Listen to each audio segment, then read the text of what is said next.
আসসালামু আলাইকুম সুপ্রিয় দর্শক সবাই কেমন আছেন? চলে আসলাম আগামীকাল বুধবার 15 জুলাই এই মুহূর্তে পাওয়া দেশের উপর তীব্র ঝড় বৃষ্টি, নিম্নচাপ, ঘূর্ণিঝড়, ভয়ঙ্কর বন্যা এবং আবহাওয়ার খুবই গুরুত্বপূর্ণ সংবাদ নিয়ে।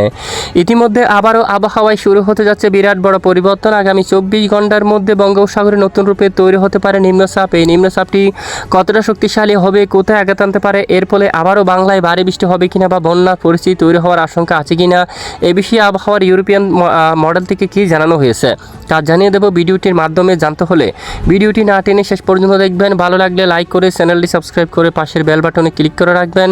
আর ভিডিওটি আপনি কোন জেলা থেকে লাইভ দেখছেন অবশ্যই কমেন্ট করে জানিয়ে দিবেন।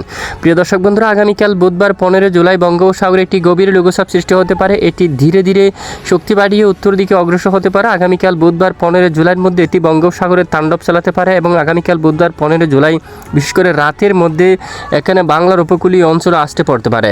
তখন কক্সবাজার থেকে শুরু করে এখানে চকরিয়া, থানচি, চট্টগ্রাম, বান্দরবান, এখানে বান্দরবান, চট্টগ্রাম, রাঙ্গামাটি, খাগড়াছড়ি, ফটিকছড়ি, এখানে কাপ্তাই, তারপর সকল স্থানে 50 কিলোমিটার বেগে দক্ষিণ দিক থেকে প্রবল বেগে দমকা বাতাস শুরু হতে পারে। সন্দ্বীপ, হাতিয়া, তারপর চর যমুনা, কলাপাড়াচর, পটুয়াখালী, বরিশাল, ভোলা, নোয়াখালী, ফেনী, চাঁদপুর এই সকল স্থানে ঘন্টায় 40 থেকে 50 কিলোমিটার বেগে দমকা জোড়া হওয়ার দাপট থাকবে এবং নিম্নচাপটি আগামী বৃহস্পতিবার বাংলাদেশ জুড়ে তাণ্ডব চালাতে পারে, যার প্রভাবে দক্ষিণাঞ্চলের জেলায় জেলায় ঘন্টায় 50 কিলোমিটার বেগে জোড়া হওয়ার দাপট থাকবে। থানচি, চকরিয়া, মহেশখালী, কক্সবাজার, বান্দরবান, রাঙ্গামাটি এখানে বেশিরভাগ এলাকায়, আগরতলা, ত্রিপুরা রাজ্যের বেশ কিছু এলাকায় ঘন্টায় 50 কিলোমিটার বেগে জোড়া হওয়ার দাপট থাকতে পারে। একই সঙ্গে খুলনা, বরিশাল এদিকে পশ্চিমবঙ্গের জেলায় জেলায় মাঝারি থেকে ভারী বৃষ্টিপাত হওয়ারও সম্ভাবনা থাকবে। আসুন এক নজরে দেখে নেওয়া যাক কোন কোন জেলাগুলোর উপর নিম্নচাপের হাত ধরে বৃষ্টিপাত হওয়ার সম্ভাবনা থাকবে।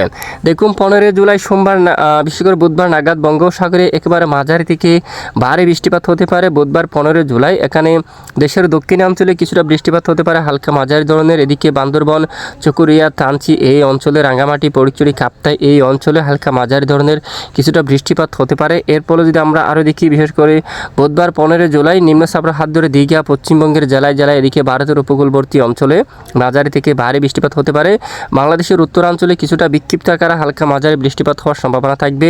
বৃহস্পতিবার 16 জুলাইয়ের মধ্যে যদি আমরা দেখি, নিম্নচাপটি ধীরে ধীরে বাংলার উপকূলে প্রবেশ করছে এবং এখানে খুলনা বিভাগের বেশ কিছু এলাকায় বৃষ্টিপাত হওয়ার সম্ভাবনা থাকবে। পশ্চিমবঙ্গের এদিকে কলকাতার দিকে হতে পারে বাটপাড়া, হাবড়া অঞ্চল, ম্যাপটা আমরা আরও বড় করছি, এখানে পান্ডুয়া, সাগদ এই অঞ্চলে, তারপর দশগড়া এই এলাকায়, তারপর মেমারি অঞ্চল, এখানে বর্ধমান, কৃষ্ণনগর, তারপর এখানে দেখুন আরও বেশ কিছু এলাকায়, এদিকে চুয়াডাঙ্গা, দর্শিনা, তারপর ঝিনাইদহ, শালিকা, নড়াইল, যশোর, তারপর এখানে নোয়াপাড়া, কালিয়া অঞ্চল, গোপালগঞ্জ, খুলনা, তারপর ডুমুরিয়া, বাগেরহাট, শীতলমারি, জিয়ানগর এই অঞ্চলে বৃষ্টিপাত হতে পারে। সাতক্ষীরা, তারপর এদিকে কালারগঞ্জ এখানে দেখুন বৃষ্টিপাত হতে পারে। এদিকে পাথরঘাটা, বরগুনা সহ এখানে বৃষ্টিপাত হতে পারে এবং শুক্রবার 17 জুলাইয়ের মধ্যে নিম্নচাপের হাত ধরে বঙ্গোপসাগর কিন্তু উত্তাল থাকতে পারে। পশ্চিমবঙ্গের একাধিক জেলায় বৃষ্টিপাত হতে পারে। দেখুন কলকাতা, তারপর তুমলুক, এদিকে চন্দ্রকোনা এই এলাকায়, তারপর এখানে হাবড়া অঞ্চল, বনগাঁ, উত্তর 24 পরগনা, দক্ষিণ 24 পরগনা, নদিয়া, মুর্শিদাবাদ এই অঞ্চলে,